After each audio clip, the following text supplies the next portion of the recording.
Hi everyone and welcome to my first YouTube video. I am finally filming my video.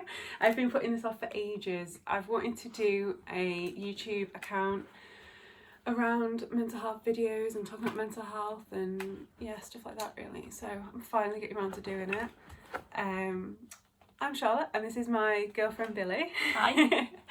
And I asked on my Instagram if you guys had any questions about mental health, about living with a mental health condition, that kind of thing. So I thought instead of it being awkward for my first YouTube video, we could carve a pumpkin together because it is Halloween and it's probably going to turn out awful because I can't carve pumpkins, and we'll go from there. We'll have fun. Wait, I'll start carving. Do you want me to start and then we can swap round? So do you want me to start carving and then you can you can do a bit and then I'll ask some questions, etc, etc. Yep. Cool, go for it. Okay, so I'm going to keep the people who have asked the questions anonymous, just obviously because it's quite a sensitive subject for some people. So I genuinely thought this would be easier than what it was. It's such a big pumpkin. Should we do the little one? No, it's fine. Carry on. I don't think I don't think you slaying a pumpkin. Let's do the small one. But as I was saying, I'm going to keep the people who have asked the questions anonymous. Just it can be quite a sensitive subject when we're talking about mental health. So if you do recognise your question, you know, the answers are for you, and I hope it helps in some way. How do you deal with triggers in public places? I'd like to say before I answer these questions, I have not looked at any of the questions or thought of my answers. So this is all like real and genuine and everything. So yeah. So what's the question, sorry? How do you deal with triggers in a public place? Triggers in a public place. Okay, so my triggers with my PTSD are men talking, being overwhelmed in situations where I can't get out. So a lot of my situations are like when I'm on the tram or the train or a bus or any sort of public, really, it gives me really bad anxiety. So places you can't optionally exit when you want to. Yeah, basically, yeah. So yeah, and anywhere where it's too public, or yeah, basically like that. So if I'm by myself, what I do is I listen to music, I focus on things around me and positive things. So it sounds really, really bad, but because I've got PTSD, I always have a way out in my mind. So I think I'm on this tram now, I'm on this train or whatever, I can get off at the next stop. I can speak to this person here, and even though that might make some people's anxiety worse, it makes mine better because I'm like, I'm rationalising it, it's not going to happen, and if something bad happens, it's okay. So you've got a way of identifying ways to make yourself feel safer. Yeah, basically, yeah. That's how I do with my PTSD. But my PTSD is really, really new. I only got diagnosed like last year, so I don't really know great ways to deal with triggers. I'm still actually learning my triggers. So yeah, they're just the two that I've kind of picked up on. And also, like, I always feel so much safer when I'm with someone or when I'm on the phone or when I'm texting someone. They really, really help.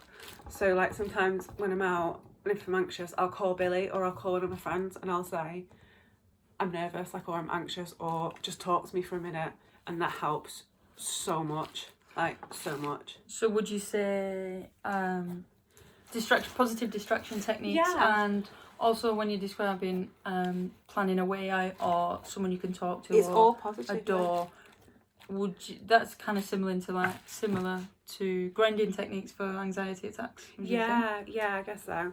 I think my triggers are different to my my anxiety, because my anxiety is like very full on, when my triggers are just like, this is making me feel anxious, but I know what it is. But anxiety just comes out of nowhere and it's like, bam, here's an anxiety attack. So I deal with them both differently. So I think that answered that one. Okay, so let's get on to the next question. God, even this pumpkin's really hard. Do you know what? Every year I think I'm going to get a pumpkin and carve it, and I regret it every year. Carry on. If you didn't notice, we did swap the pumpkin for a smaller one. Because it was absolutely massive. And I thought, oh, it'd be dead good because I can do a big design on it, and I can't even carve. I can't even use a knife, to be honest. It was a scene stealer. It was too big. Sorry. Okay, next question. We have, what are your top 3 best things about mental health community and worst 3? Okay, well, you answer this one first. So what are your top 3 best things about mental health community and worst 3? Top 3. Oh, that's gross. Okay. I would say one of the best things about a mental health community is the involvement of other people. So you instantly feel less alone if you know someone else has experienced or is experiencing similar things to you. Yeah. That instantly, for me, makes it less scary. Yeah. And you instantly feel less alone. So that's one for me. And it's that support network. So the online community, like, I didn't have that when I first got sick. I was really poorly when I first struggled with mental health. Like, it wasn't like a gradual thing. It hit me like out of nowhere. And I didn't, at the time, it was years ago, so there wasn't this online community, there wasn't this open talking about it. So I think that is a massive game changer. I think I'm like at the place that I am now because I've been able to speak to people about it, because I've been able to openly talk about it. And I think hiding it makes you so much worse, do you not think? Yeah, and hiding it gives into that stigma as well of, you know, when you hide things, it's because there's an element of shame or embarrassment, and there doesn't need to be shame. Not at all. So by having a platform and a community and being able to talk about it, it's helping people recover. It's helping people reach out for help because it's reducing the stigma. You know, people are talking about it.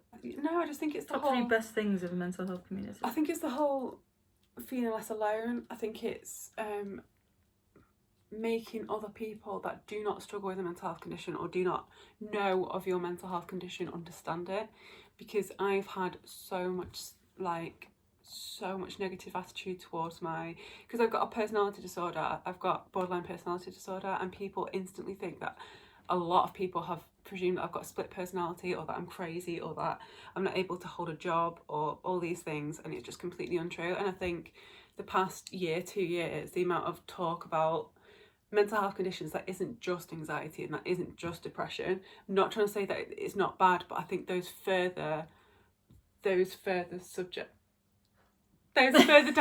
just never get spoken about, do they? Yeah, the more Checkers the bags out. Once you get into the more nitty-gritty diagnosis, it becomes a lot more real for some people, and some people they either feel awkward, they don't want to speak about it, or they're scared of speaking about it, again because of the stigma. Yeah. But and people, I think the more that we can talk about it, and the more that, you know, there is this community around mental health, the more people are going to have opportunity to be educated, and start to understand things. This is going terribly. Carry on. Yeah, what are the negative things then? I think the negative things. Do you want to list one and I'll list one? I think one of the negative things about the mental health community, especially online, is sometimes it becomes very competitive, and I hate that. Like, and I really dislike that. So I've really struggled with, like, I don't know, like, when you go onto someone's Instagram profile or on the Tumblr or something, and it makes it a competition of how many times they've been in hospital, or how much weight they've lost, or how bad they were at the worst. Everyone's worst is different. It doesn't matter. You don't even have to. The dog turned the telly on. You don't even have to have been in hospital or even be under a mental health team to be struggling. You don't. Yeah. So I hate that competition aspect of it. Next question. If you're wondering what I keep doing, looking to the side and fidgeting, it's because I'm hogging the screen. It's because this little devil keeps trying to bite me. Oh, beautiful boy. He wants attention. So he's Do you want to carve a pumpkin? He's tugging at my sleeve. Carve a pumpkin? He's tugging at my hoodie because he wants attention. So that's what I'm doing when you keep seeing me from the side. I'm trying to get his attention on his toys. This is Rupert. Rupert is our sausage dog. Rupert is the best thing to have happened to me. He's proper helped my anxiety. Next question. Okay, next question. Oh, I'm behind. Sorry, I'm not a good interviewer. Not Okay. I'm How did you first get diagnosed, and were you misdiagnosed at first? I first went under a mental health team when I was about 16 or 17. I struggled really, really bad, and it hit me out of nowhere. So I had like little symptoms of like depression and childhood and anxiety and stuff, and then wham, it just hit me out of nowhere. So at the time when it hit me really bad, I was struggling with psychosis and struggling with depression and all this.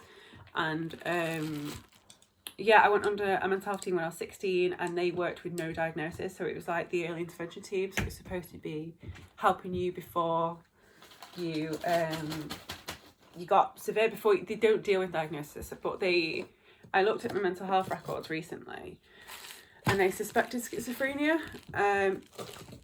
So, and at the time I had agoraphobia. So it was agoraphobia and schizophrenia is what they thought is what they thought first. Rupert! Ooh. So it's schizophrenia. Yeah, they questioned that at first. And then it was only recently that I got diagnosed with borderline personality disorder. And it was even more recent that I got diagnosed with PTSD. Was the question like how did I deal with it? How did you first get diagnosed, and were you misdiagnosed at first? Oh, yeah. So I think you were first diagnosed with BPD after and then they diagnosed me with BPD, and Billy was with me actually when I got diagnosed with that. They were just in the room in my psychiatrist appointment.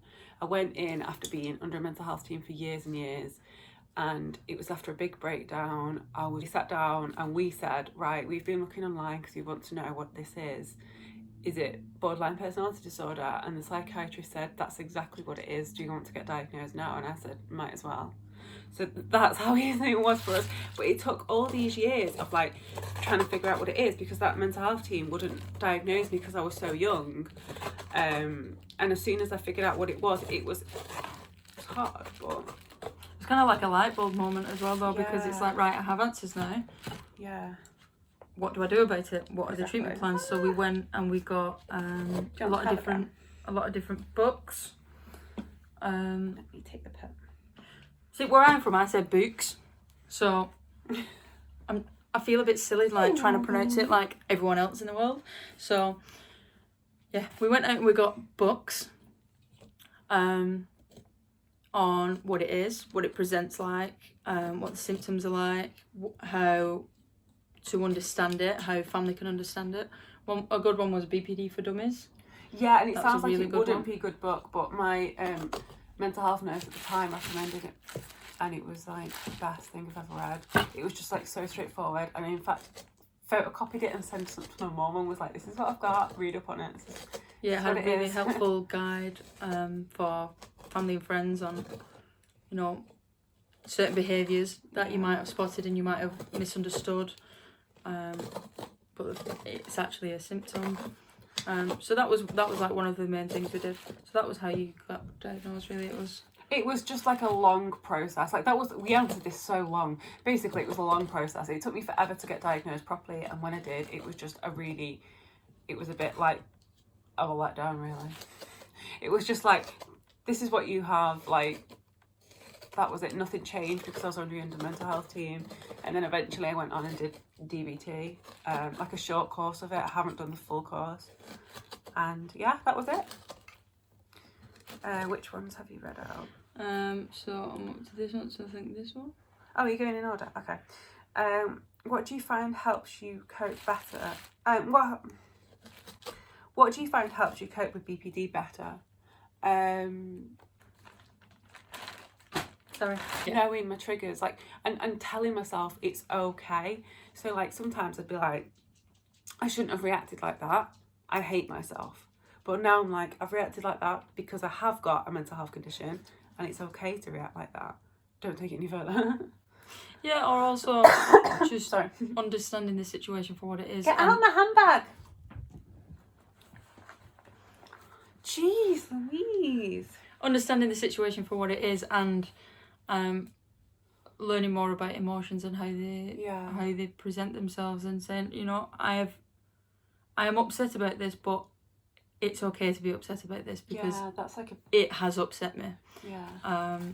Rather than being like, why are you upset at this? It's stupid. It's, you know, and internalizing it, just being able to step back and look at the bigger picture and be like, actually, no, this is reasonable. I feel this because this situation warrants feeling this. Yeah, and to understand that it's okay. Like any single, like any response I have, any behaviour I have, any depression, anything, it's okay. I think that's like managing it the most, because I used to beat myself up so much, and I used to worry like, oh, I'm depressed, I'm going to get really bad, I'm going to end up doing this, I'm going to be in hospital, and it's not, I'm not that bad anymore. So I think now it's just rationalising it and just self-awareness is a big one, definitely. Next. So what's mental health care like in the UK? Mental health care in the UK is shocking. It's under supported, it's under researched, it's just under everything. It's not great, but it's definitely getting better, and it's definitely better than some places in the world. We fortunately have Prince William and Prince Harry and their wives who they campaign quite a lot for mental health and mental health services, mental health funding, awareness, all that kind of stuff, which really helps drive forward the resources, because if it was left to the government, the money would go elsewhere. Yeah, that's something we've seen far too often. But with the backing of the royal family, we've noticed that resources are becoming more available, but it is still severely underfunded. It is. I've been lucky because when I first got ill, I was quite young. So I've always been under a mental health team just because of how severe my symptoms have been in the past. And then quite recently, I've been discharged. So, but I've experienced friends and families who like can't for the life of them see a psychiatrist, there's 9 months waiting list just to see a psychiatrist before you even start treatment. I just think they need to put some more money into mental health, because it is such a big do you know what I mean? No one takes it seriously. All this money goes in cancer and stuff like that, and as important as that is, also depression and mental health take lives as well, and it's horrible.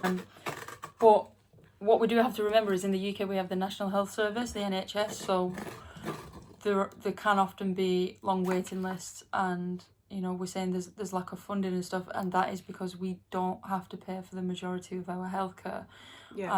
In other countries, other places in the world, it's probably a lot easier to access healthcare and access mental health resources and support. I guess it's like hit and miss though, isn't it? Next question. Was it difficult for you to ask for help at the beginning? When I first went for help, I was with an ex-boyfriend at the time, and he was absolutely amazing, and he had a really good understanding of mental health, and I'm still thankful for him now, for what he did. I got really poorly, so I was really, really depressed, and I didn't go out the house for weeks, maybe months on end. I was self-harming, I was depressed, and it got so bad that he just said, right, okay, we're going to the doctors, and he just took me and he just sat me in the doctors and said, this is what's going on. And because I was so young, I think I was about 17 or 18, I was so lucky to get the care that I did. So I went straight under a mental health team. They came around and saw me the following week, and then I had daily visits, until I got out of that like really bad episode, and then it was more like communication with them, and I did CBT, which did not help me. But yeah, at first it wasn't, I was at the point where it was like I didn't want to go. I guess I should have gone sooner. I guess I should have gone a lot sooner, but I think I didn't realise I was ill. I think I think I was scared about talking about it, especially because at the time I worked with children, so I was like really scared of it affecting my job and my career and future goals. Yeah, I just let it get worse, so I did find it hard, but eventually when I went to the doctors it was really easy. The doctor didn't judge me at all, no one judged me, and I just got the help that I did, so should have done it sooner. Next question. Let me do, should I do a traditional triangle eyes? The OG pumpkin. OG pumpkin. Hashtag OG pumpkin. Is it you ever, Paul? Yeah. Okay, I think we're actually on the last question. Don't say that 'cause I'm gonna have more. Okay, well you can cut that bit. Okay. Okay, so Last question. Next question. this one touches a little bit on a previous question. So it's, when did you get your first mental health diagnosis and how did you take it? My first official "you have this" was, I would say, 2017. I'd struggled with, at the time I must have been, how old was I in 2017? 23? 23. Bear with. I must have been about 23. I'd struggled with mental health since I was 17, and that was my first official "you have got this." I took it quite well at first. I was like, yay, I've been diagnosed, everything's gonna be fine. And then I kind of was like, it kind of sunk in a bit. You're really trying to eat this pumpkin, aren't you, darling? It was fine, like. It sunk in a bit, and then I kind of really struggled after. I think I went into a bit more depression after. It was really hard to deal with. And at the time I did have PTSD, but it wasn't diagnosed. So obviously I had symptoms from that as well, and they weren't picking up on that. And then with my PTSD, was it this year, would you say? No, last year, 2018. Last year I got diagnosed with my PTSD, and it was just like, I think I have this. I'm really struggling. I don't know why this keeps happening. I don't know why I'm still thinking about stuff that's happened. And then my psychiatrist was like, oh, it's because you've got PTSD. And then it was like, oh. Light bulb moment. Well, that makes sense. But I think I didn't have a great understanding. Like BPD, I have an understanding of PTSD. I think a lot of people have heard of PTSD, and a lot of people have an understanding of it. But it was all this guilt with my PTSD. So it was all like, I shouldn't feel like this because people go to war, which is stupid. Like, do you know what I mean? Like, people have got it off a worse situation than me, and then that made me feel really crappy. But no, like, I think it was like a relief to finally get diagnosed. It's finally having answers for me. Yeah, I think I'm one of the people that needs to know things, and when I know things I can research. God, I'm cutting this so badly. When I know things I can research it, and when I research it I can understand it, and when I understand it I can do something about it. I think it's like that. Yeah. Do you get me? Yeah. So it's just having answers. So this is the reason I feel like this, and now I'm gonna find out what I can do about it. Yeah. Okay. Should I do like a really creepy long face? It's so far. A traditional pumpkin to go on my doorstep. Does your diagnosis of BPD affect your relationship? I'm gonna let you answer this. I can't cut this either. I would say not really, because You do the math. You do the math while you're talking. I think it helps. I would say not massively, because we went through the whole diagnostic. Oh, is that a scary postman? Was there a scary postman on Halloween? Are you eating pumpkin? You pumpkin thief.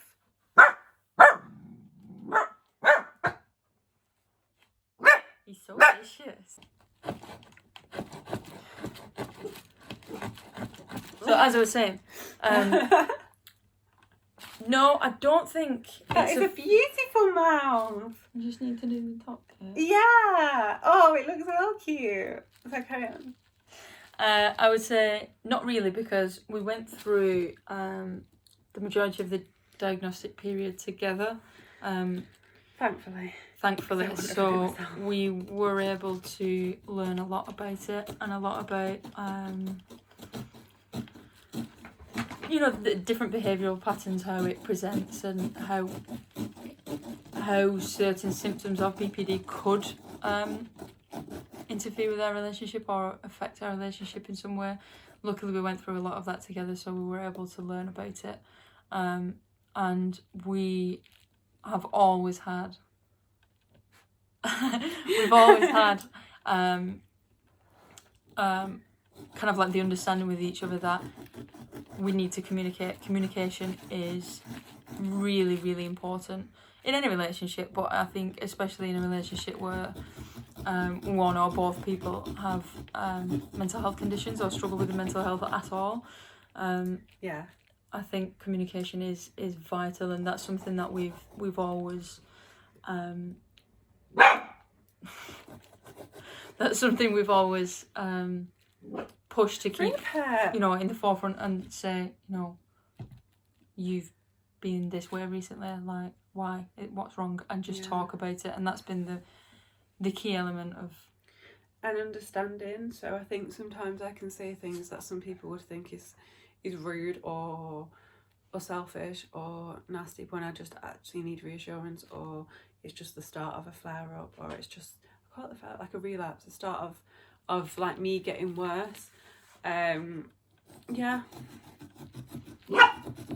a pet. A lot of the time it's understanding, if Charlotte is, and you and me, I'm equally as bitchy. No, what do you mean bitchy? I'm all right. bitchy. If there's something that, for example, if there's something that I find upsetting, it's having that understanding of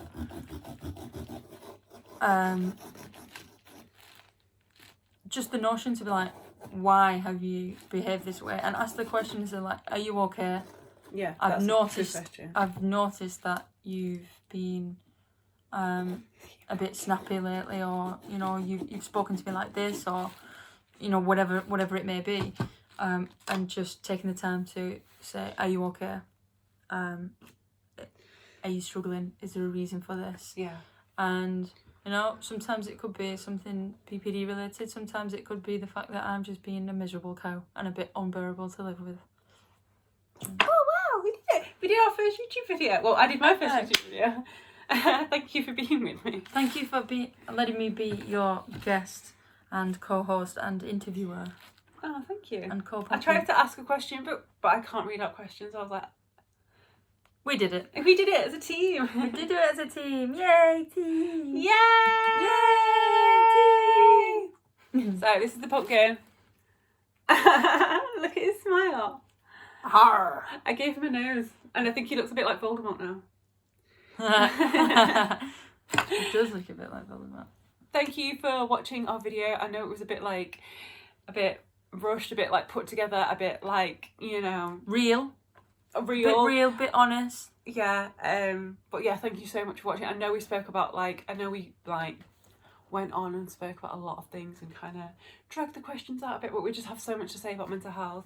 And I would be so thankful that if you enjoyed this video, if you could like it and comment and follow me, subscribe, and also check out my Instagram, because we have like a lot of communication. We have a lot of talk there about mental health as well. That'd be great. Yeah, we'll link it in the description below. Look at you being all professional on your first YouTube. Link it in the description below. Give us a thumbs up. Subscribe to the channel if you've liked it, and yeah, definitely. I thank you from me. Thank you for being here. For coming along. And happy Halloween. Happy Halloween.